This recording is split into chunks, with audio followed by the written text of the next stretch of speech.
vu tout le ressenti, on ressent bien tout le ressenti de ce qu'ils vivent sur l'humain, etc. Techniquement, c'est vrai que bon, mis à part les feuilles que je connaissais un peu moins, bon voilà, je connaissais à peu près tout.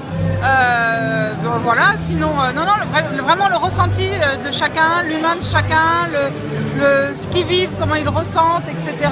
Tout en gardant une intimité pour eux, quoi. Bien, nous faisant passer leurs émotions, tout en sentant bien une réserve et gardant un petit mystère pour eux, quoi.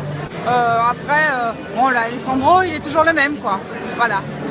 Je crois que bon, il va nous manquer cette année, je pense.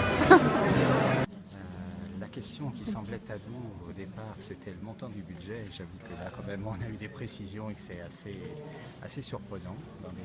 Qu'est-ce que vous avez appris notamment pour les budgets Des budgets énormes, enfin, sur 5 millions d'euros, ça nous a scotché. Et puis, par contre, 350 000, effectivement, la différence est tellement conséquente que c'est surprenant. Enfin, pour moi, c'était ça surtout. Ça nous a étonnés aussi. Il y a eu d'autres moments qui vous ont marqué dans la soirée?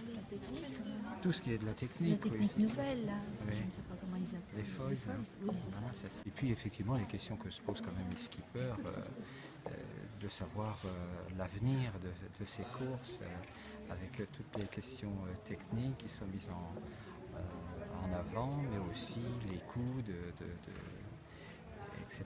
Est-ce que les entreprises qui sponsorisent suivront tout le temps, comment, etc. Il y a plein de toutes ces questions quand même.